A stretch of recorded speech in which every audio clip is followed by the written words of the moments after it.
Olá, eu sou Gilmar Alves da Silva, graduado no curso Tecnólogo em Gestão de Turismo pela UEG, Universidade Estadual de Goiás, e pós-graduando em Gestão Pública pela UEG, Universidade Estadual de Goiás.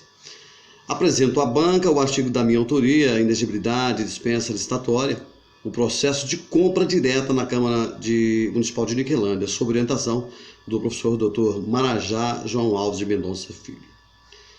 O objetivo desta minha apresentação é entender como se dá os casos de excepcionalidade, a regra geral, de licitar dentro da administração pública na prática de aquisição de bens e contratação com terceiros, e também as normatizações para as transgressões legais que visam o favorecimento individual em detrimento ao interesse público. A metodologia do trabalho dentro da temática teve como base o estudo de referenciais teóricos mediante leitura e análise crítico-investigativa de diferentes obras. O estudo de campo dentro de um órgão público no local onde eu trabalho, que é a Câmara de Vereadores. Inicialmente, eu fiz uma abordagem conceitual do tema licitação, tendo como foco o norteamento do tema principal. Feito isso, parti para uma exposição dos casos de excepcionalidade, a regra geral de licitar. Neste momento, destaco as hipóteses de dispensa e de inexigibilidade sob a luz da Constituição Federal e também da Lei 8666 de 93. Feita a abordagem teórica, a pesquisa partiu então para o segundo momento, uma pesquisa de campo na Câmara Municipal de Niquelândia. O objetivo maior dessa pesquisa se deu em virtude de uma contextualização dos conhecimentos inicialmente abordados e análise de como se dá o processo de contratação direta na prática. Segundo Eli Lopes Meirelles, 2011, página 65, que conceitua a administração pública sob a seguinte ótica: em sentido formal, é o conjunto de órgãos instituídos para a consecução dos objetivos do governo. Em sentido material, é o conjunto das funções necessárias aos serviços públicos em geral. Em acepção operacional, é o desempenho perene e sistemático, legal e técnico dos serviços próprios do Estado ou por ele assumido em benefício da coletividade. Conforme Mota 1988, página 26, licitação é o procedimento administrativo pelo qual a administração pública, obediente aos princípios constitucionais, que a norteiam, escolhe a proposta de fornecimento de bem, obra ou serviços mais vantajosos para o erário. É importante aqui pontuarmos o artigo 5º, que diz que todos são iguais perante a lei, sem distinção de qualquer natureza.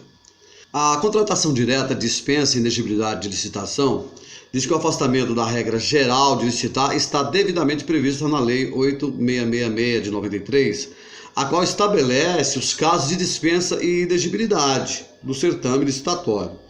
Essa abertura para a contratação direta é inicialmente também ressalvada pela Constituição Federal no artigo 37, inciso 21, que prevê: ressalvados os casos especificados na legislação, as obras, serviços, compras e alienações serão contratados mediante o processo de licitação pública que assegure a igualdade de condições a todos os concorrentes, com cláusulas que estabeleçam obrigações de pagamento mantidas as condições efetivas da proposta nos termos da lei, o qual somente permitirá as exigências de qualificação técnica e econômica indispensáveis à garantia do cumprimento das obrigações. Falando aqui dos princípios de regras de contratação direta, a Constituição Federal de 1988 pontua os princípios que devem ser respeitados pelo gestor público. O artigo 37 da Constituição Federal diz que a administração pública direta e indireta de qualquer dos poderes da União, seja ele Estado, Distrito Federal ou dos municípios, obedecerá aos princípios de igualdade, impessoalidade, moralidade e publicidade e eficiência. A Lei de Licitações, Lei 8666 de 93, destaca os princípios específicos. Artigo 3º.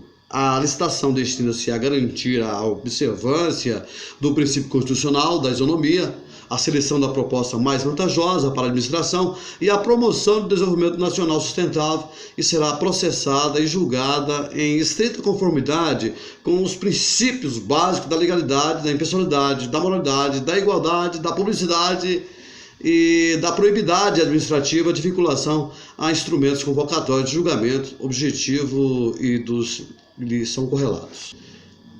Nos casos em que a licitação é dispensada, não haverá um certame licitatório, pois a Lei de Licitações, a 8666 de 93, expressamente o dispensou, embora fosse possível sua realização. É um ato vinculado. Oliveira 2015, de página 63, assegura que a licitação dispensada apresenta 3 características básicas. A. Rol taxativo. B. Objeto de contrato é restrito, alienação de bens. E C. Ausência de discricionalidade do administrador, pois o próprio legislador dispensou previamente a licitação. Rol taxativo são as hipóteses descritas na lei, não abrindo precedentes para exemplificações e outras considerações. Alienação de bens são as transferências de propriedade públicas a terceiros quando há interesse público nessa dispensa, nessa transferência, desde que observadas as normas legais pertinentes. E a ausência de discricionalidade, ou seja, não cabe ao gestor outra opção de escolha. Na licitação dispensável, nessa hipótese, há a possibilidade de proceder à licitação. Entretanto, o gestor cria a possibilidade de que essa regra seja dispensada, é o ato discricionário. Rol exemplificativo. Abre-se precedente para englobar novas opções a partir desde que sejam elencadas no artigo. Discricionalidade. Cabe ao gestor a opção de escolher ou não pela realização do certame. Segundo Di Pietro, 2014, página 38, as hipóteses de dispensa podem ser divididas em 4 categorias. A. Em razão de pequeno valor. B. Em razão de situações excepcionais. E C. Em razão do objeto. D. Em razão da pessoa. Inexigibilidade. Lei 8666 de 1993, artigo 25. Diz que é inexigível a licitação quando houver inviabilidade de competição. Disso depreende-se que a possibilidade de inexigibilidade deve atender às seguintes características: a singularidade da natureza do objeto, a notória especificação, ou seja, a notória especialização do futuro contratado. Ao se tratar de inexigibilidade, é retomado o entendimento de impossibilidade de competição mediante algum tipo de singularidades, seja do produto, do serviço ou do trabalho artístico. O processo de contratação direta na Câmara Municipal de Niquilândia é o nosso estudo do caso. Eu trabalho dentro da Câmara de Niquilândia, que é a instituição em foco, é o meu campo de estudo, e a Câmara Municipal de Niquilândia é um órgão legislativo pertencente à administração pública direta, que tem a finalidade específica de legislar. Nesse aspecto, cumpre aí o fundamento das ações fiscalizadoras e normatizadoras específicas do órgão.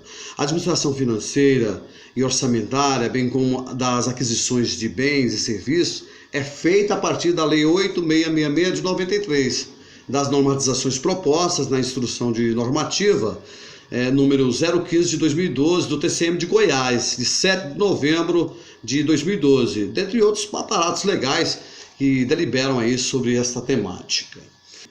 Processo de compra direta. Na execução de seus contratos, a Câmara Municipal de Niquilândia obedece, além dos requisitos básicos contidos na Lei de Licitações, o que determina também o TCM, Tribunal de Contas dos Municípios, no qual toda a prestação de contas é remetida.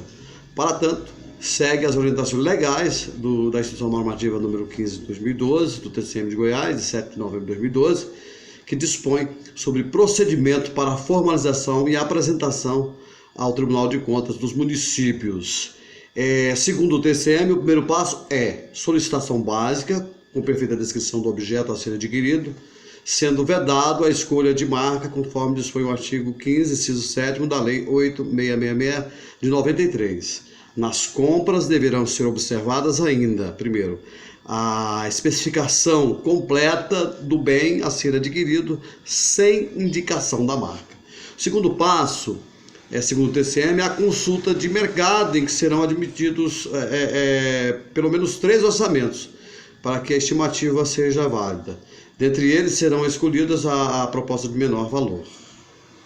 Aí será contratada a instituição. O terceiro passo é a solicitação ao Departamento de Contabilidade da Câmara Municipal de Niquilândia, requerendo desse setor informações sobre recursos orçamentários, se há orçamento para tal compra.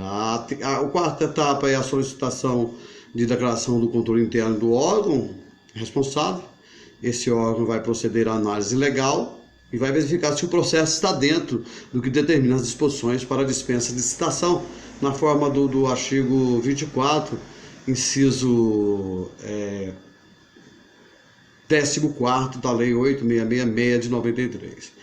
E a quinta etapa é a autorização do presidente da Casa Legislativa, a sexta etapa é a autorização formal do ato do presidente dentro da Comissão Permanente de Licitações, CPL.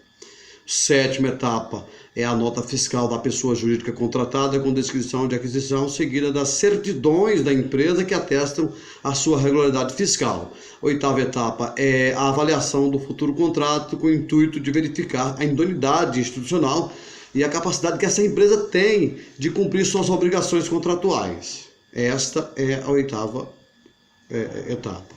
Somente a partir do cumprimento irrestrito dessas etapas é que a contratação é aprovada. Neste estudo, foi possível verificar que, embora a Constituição Federal normatize que a regra geral para a aquisição de bens e serviços seja o certame licitatório, a própria lei abre precedentes para a contratação direta. O resultado dessa pesquisa viabilizou o entendimento das hipóteses de dispensa e inexigibilidade previstas na Lei 8.666 de 93. Diante do estudo do caso feito na Câmara Municipal de Niquelândia, foi possível perceber que o processo de compra direta é devidamente embasado pela licitação dispensada prevista no artigo 24 da Lei de Licitações. O órgão legislativo, em análise, presta todas as contas junto ao TCM, Tribunal de Contas do Município, do Estado de Goiás, cujas instruções normativas servem de caminho para as etapas do processo de compra direta ou de compras diretas. Verifiquei nesse caso que toda compra que se enquadra no artigo citado segue o procedimento legal que antecede a aquisição propriamente dita. Entretanto, é importante salientar que em muitos casos a gestão das finanças públicas se faz mediante ajustamentos que caracterizam o modelo cultural ao qual se insere, bem como a idoneidade dos representantes legais e servidores que participam do processo. Diante disso, ficou bem claro para mim que, embora tal procedimento promova a legalização do processo, este não é capaz de inibir práticas ilícitas, e neste ponto não existe um modelo pronto e acabado que garanta aí o sucesso e a eficácia no gasto do dinheiro público. Depende muito dos funcionários. Seguindo esse raciocínio, o foco da transparência torna-se obsoleto quando se mantém uma cultura pautada em prática de favorecimento, de ajuda de A ou B, de pessoas que ajudou o candidato tal, etc. e tal, e acaba burlando aí os dispositivos legais que amparam os critérios citados na lei. Obrigado pela atenção. Eu espero que os examinadores entendam que esse é um assunto muito comentado e pautado, muito embora não seja novo, mas essa abordagem eu me asseguro de que foi totalmente autoral, a prova de que as pesquisas que eu fiz, eu citei, e eu quero agradecer de todo o coração à Universidade Estadual de Goiás, aos meus professores, orientadores. Muito obrigado e eu espero que dê tudo certo.